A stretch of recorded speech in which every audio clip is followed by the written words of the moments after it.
पापविनाशकलिङ्गं निर्मलभासित शोभितलिङ्गम्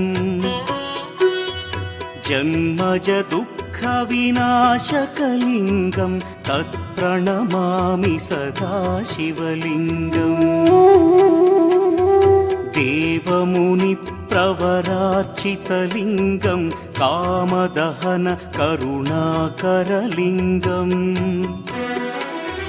रावणदर्पविनाशकलिङ्गं तत्प्रणमामि सदा शिवलिङ्गम्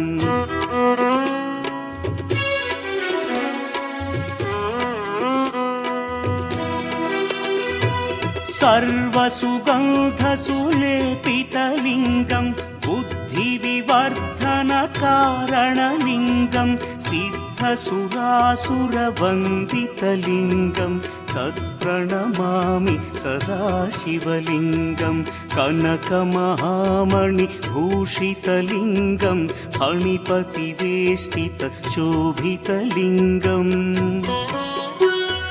दक्षसुयज्ञविनाशनलिङ्गं तत्प्रणमामि सदा शिवलिङ्गम् कुङ्कुमचन्दनलेपितलिङ्गं पङ्कजहार सुशोभितलिङ्गम् सञ्चितपापविनाशनलिङ्गं तत्प्रणमामि सदा शिवलिङ्गम्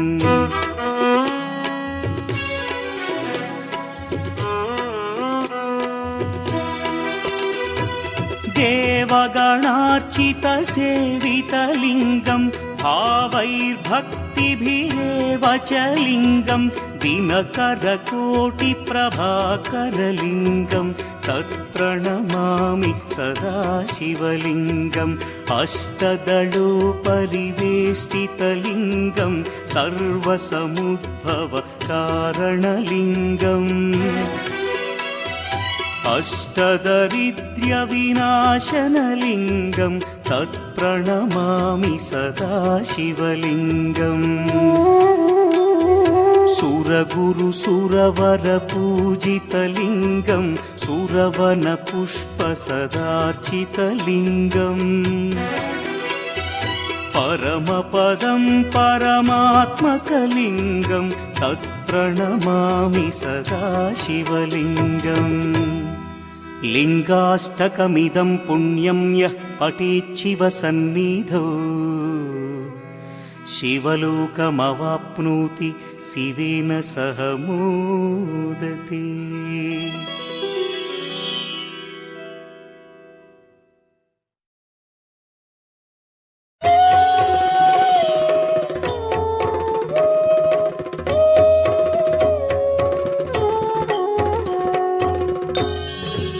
त्रिदलं त्रिगुणाकारं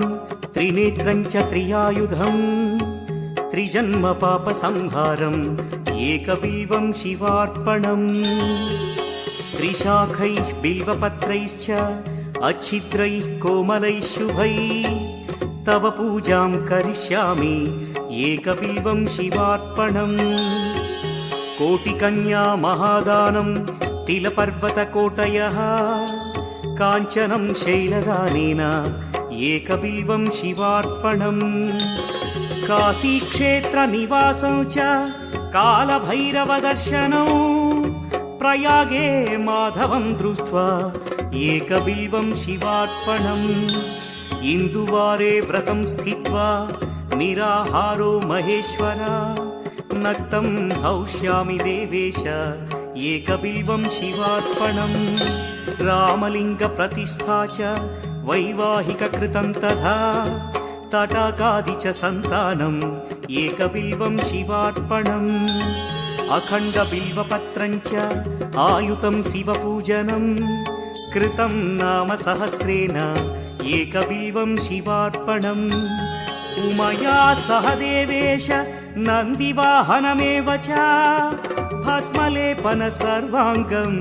एकबिल्वं शिवार्पणम् सालग्रामेषु विप्राणां तटाकं दशकूपयो यज्ञकोटिसहस्रस्य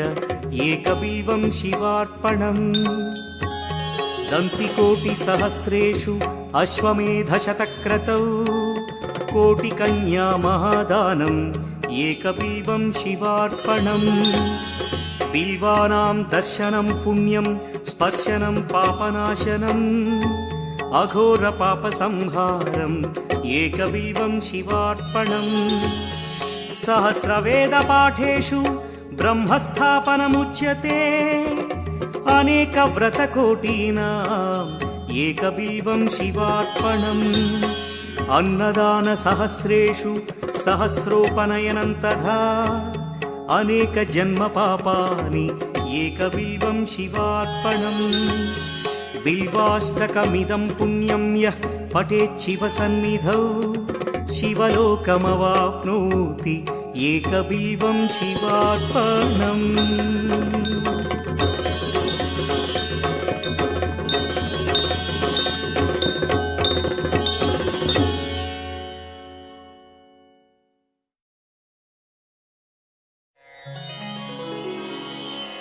गङ्गातरङ्गरमणीयजटाकलापं गौरीनिरन्तरविभूषितवामभागम् नारायणप्रियमनङ्गमदापहारं वाराणसीपुरपतिं भज विश्वनाथम् वाचामगोचरमनेकगुणस्वरूपं वागीश विष्णुसुरसेवितपादपीठम् वामेन विग्रहवरेण्यकळत्र वाराणसीपुरपतिं भज विश्वनाथम् भूताधिपं भुजगभूषणभूषिताङ्गम् व्याघ्राजिनाम्बरधरं जटिलं त्रिनेत्रम् पाशाङ्कुशाभयवरप्रदशूलपाणिं वाराणसीपुरपतिं भज विश्वनाथम् सीतां सुशोभितकिरीटविराजमानौ फालेक्षणानलविशोषितपञ्चबाणम् नागाधिपारचितभासुरकर्णपूरं वाराणसीपुरपतिं भज विश्वनाथम् पञ्चाननं दुरितमत्तमतङ्गजानां नागान्तकं दनुजपुङ्गवपन्नगानां दावानलं मरणशोकजराटवीनां वाराणसीपुरपतिं भज विश्वनाथम् तेजोमयं सगुणनिर्गुणमद्वितीयम् आनन्दकन्दमपि राजितमप्रमेयम्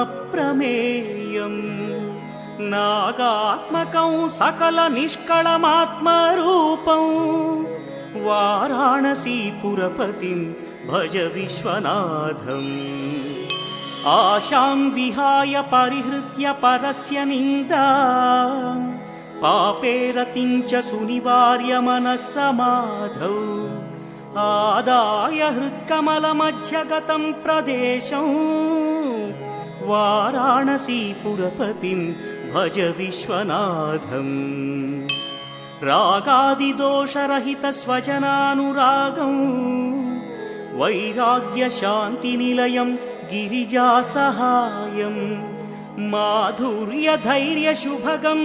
करलाभिरामौ वाराणसीपुरपतिं भज विश्वनाथम् वाराणसीपुरपतेस्तवनं शिवस्य व्यासोक्तमष्टकमिदं पठिता मनुष्या विद्यां श्रियं विपुलसौख्यमनन्तकीर्तिं सम्प्राप्य देहविलये लभते च मोक्षम्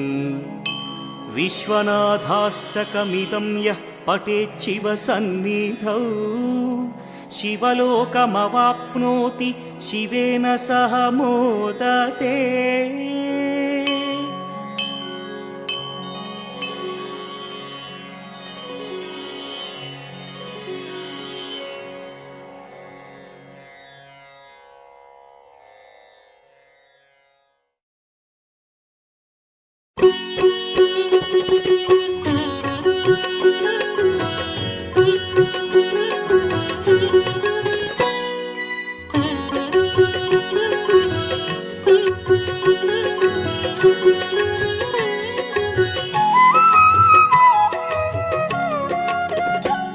विश्वेश्वराय नरकान्तकतारणाय कर्णामृताय शशिशेखरधारणाय कर्पूरकान्तिधवलाय जटाधराय दारिद्र्यदुःखदहनाय नमः शिवाय गौरीप्रियाय रजनीशकलाधराय कालान्तकाय भुजगाधिपकङ्कणाय गङ्गाधराय गजराज विमर्दनाय दारिद्र्यदुःखदहनाय नमः शिवाय दारिद्र्यदुःखदहनाय नमः शिवाय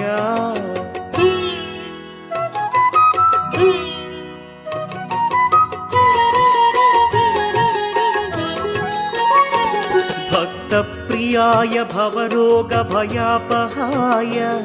उग्राय दुःखभवसागरतारणाय ज्योतिर्मयाय गुणनामसुमृच्छकाय दारिद्र्यदुःखदहनाय नमः शिवाय चर्माम्बराय शवभस्मविलेपनाय फालेक्षणाय मणिकुण्डलमण्डिताय मञ्जीरपादयुगलाय जटाधराय दारिद्र्यदुःखदहनाय नमः शिवाय दारिद्र्यदुःखदहनाय नमः शिवाय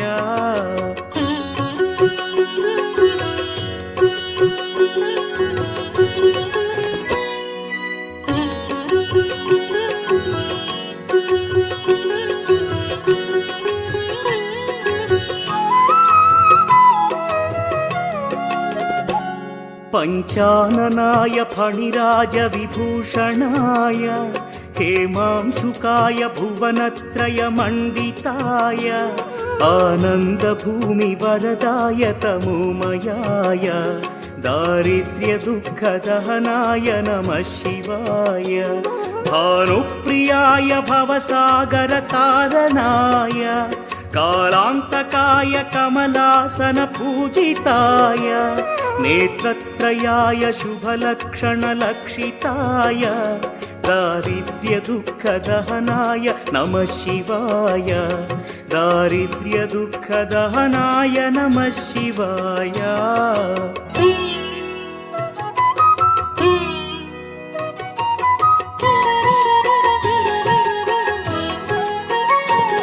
रामप्रियाय रघुनाथवरप्रदाय नामप्रियाय नरकार्णवतारणाय पुण्येषु पुण्यभरिताय सुरार्चिताय दारिद्र्यदुःखदहनाय नमः शिवाय मुक्तीश्वराय फलदाय गणेश्वराय गीतप्रियाय वृषभेश्वर वाहनाय मातङ्गचर्मवसनाय महेश्वराय दारिद्र्यदुःखदहनाय नमः शिवाय दारिद्र्यदुःखदहनाय नमः शिवाय